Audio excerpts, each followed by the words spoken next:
Amanda, I want to play a game.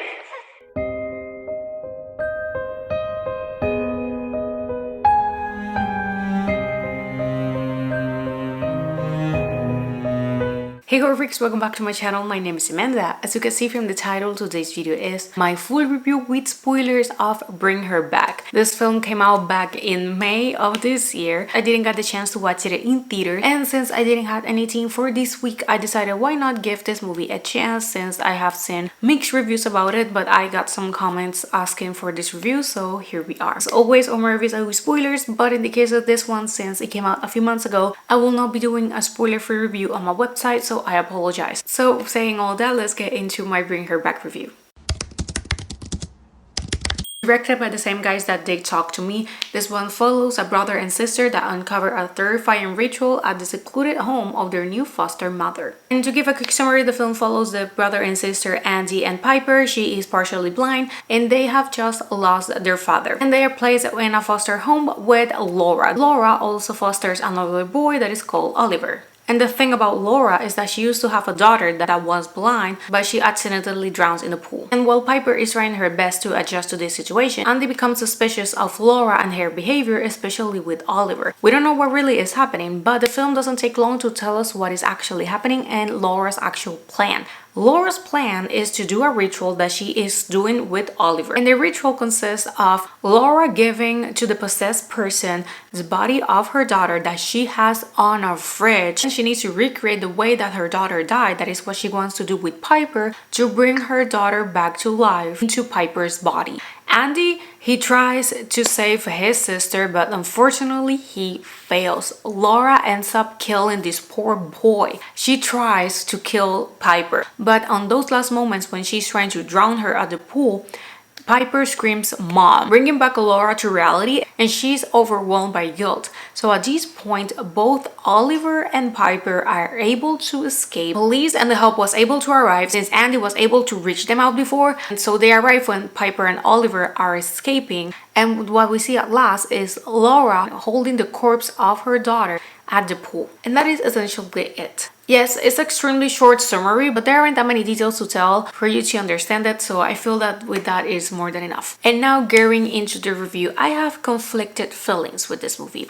I really wanted to like it as much as everyone else did, but unfortunately that wasn't the case. I don't mean by that I hate the movie, but definitely I don't love it as much as everyone else, to the point that there's a lot of people that are saying that this one is their top one, their movie of the year. That is not the case for me. On the positive aspects, first, Sally Hawkins, she is who plays Laura. She's amazing at everything that she does, so I wasn't surprised to see how good she was here. The way that the characters are written and portrayed, they allow us to care about them, even Laura, because what she is doing is insane. It is, but she's willing to do anything and everything to bring her daughter back. She is not coping well with this, but the way that Sally portrays this woman, you care and you feel sorry for her even after everything that she has been trying to do and has done already. So you feel sorry for her, and I feel that that is extremely important, because for me, yes, she is the villain. At the same time, it's extremely hard what she is passing, and she definitely needs help. When it comes to the rest of the characters, Andy, Oliver, and Piper, those three kids, they are amazing. The kid that did Oliver, God. There's a specific moment where he has a knife and he cuts a little bit of his mouth and he has a lot of blood on it. The gore and all the practical effects and the makeup, it was amazing on this movie, and Oliver, that kid, did a fantastic job too. When it comes to the gore, that makeup, all of that, they are amazing. There's a specific moment where Oliver, he not only cuts his mouth, also he starts to like eat his skin. God, that looked so grotesque, but I mean that as a compliment. It looked very good. So I feel that on that side, they were doing it so good. But what brings me the conflict is the story and the pacing.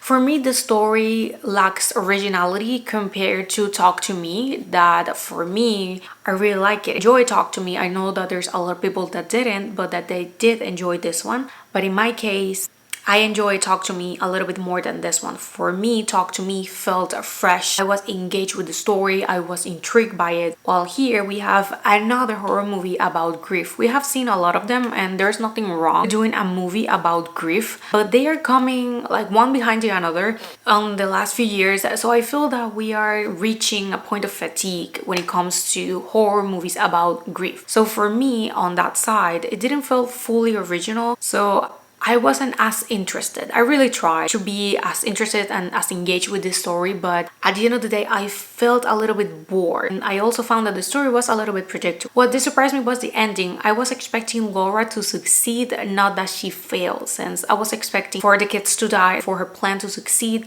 But I was expecting Andy to die, and the whole possessing thing and her trying to bring back her daughter. Those are things that are kind of easy to predict. The story doesn't take enough time for you to try to guess. Like, they're giving you all the details and all about it right away. I don't feel that the story is bad. There were more things that could have been done in order to make it at least feel a little bit more original. And there's a similar film that came out a few years ago that I did review, and it's Birth Rebirth. We have a woman that is in a similar situation, but she's not doing the same thing as Laura.